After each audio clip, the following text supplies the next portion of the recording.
పెద్దవాడిని అయిపోయానయ్యా, కాశీ వెళ్ళాలనుకుంటున్నాను, నీ పెద్ద కొడుకు ముత్తుస్వామి దీక్షితుల్ని నాతో సాయం పంపుతావా అన్నారు.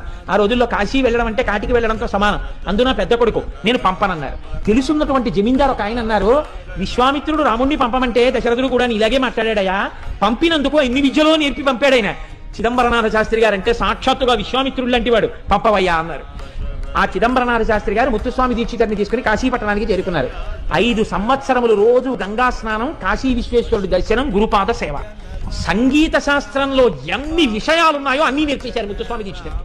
ఒకానొక రోజున పిలిచి అన్నారు, నీకు నీ తల్లిదండ్రుల దగ్గరికి వెళ్ళిపోవాలని లేదా అని అడిగారు. లేదు, నాకు ఇలా గురు శుశ్రూషలో, గంగా స్నానంలో, అన్నపూర్ణమ్మ చేతి అన్నంలో, విశ్వనాథుడి సేవలో తరించిపోవాలనుంది అన్నారు. నువ్వు అలా అనకూడదు నాన్న, నువ్వు నీ తల్లిదండ్రుల దగ్గరికి వెళ్ళిపోవాలి. గురువుగారు మీరు అన్నారు. ఆయన నవ్వి అన్నారు, నా కాలం అయిపోయింది, నేను ఈ గంగలో కలిసిపోతున్నాను అన్నారు. అంత మాట అనవద్దు అన్నారు ముత్తుస్వామి దీక్షిత. ఇద్దరూ కలిసి గంగా స్నానానికి వెళ్ళారు. రోజు గురువుగారు ముందు దిగేవారు. గురువుగారు ఒడ్డున నిలబడి అన్నారు, దీక్షితర్ ముందు నువ్వు నదిలోకి దిగి రోజు మనం ఎక్కడ స్నానం చేస్తున్నామో అక్కడి వరకు కాకుండా ఇంకొంచెం ముందుకెళ్ళు అన్నారు. ముత్తుస్వామి దీక్షితర్ వారికి ముందుకెళ్ళారు.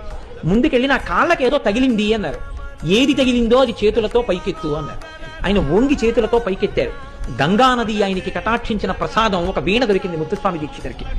నీవు అమ్మవారి అనుగ్రహాన్ని పొందావురా నాయన, సంగీత సామ్రాజ్యంలో నీ పేరు చిరస్థాయి అయిపోతుంది, పైకి రా అన్నారు. ముత్తుస్వామి దీక్షితుడు స్నానం చేసి వీణ పట్టుకుని వచ్చేశారు. చిదంబరనాథ శాస్త్రి గారు గంగలోకి వెళ్లి 3వ మునక వేశారు, ఇక పైకి రాలేదు. ముత్తుస్వామి దీక్షితుడు అక్కడ ఉన్న జాలరి వంటని పంపి వెతికించారు. గురువు గారు శరీరాన్ని వదిలిపెట్టేశారు. అంత్యేష్టి సంస్కారం చేసి ఆయనకి హనుమాన్ ఘాట్లో సమాధి నిర్మించారు. ఇప్పటికీ హనుమాన్ ఘాట్లో చిదంబరనాథ శాస్త్రి గారి సమాధి ఉంది. అక్కడ నిర్మాణం చేసి అక్కడ నుంచి బయలుదేరి మళ్ళీ తిరిగి తన ఊరొచ్చారు.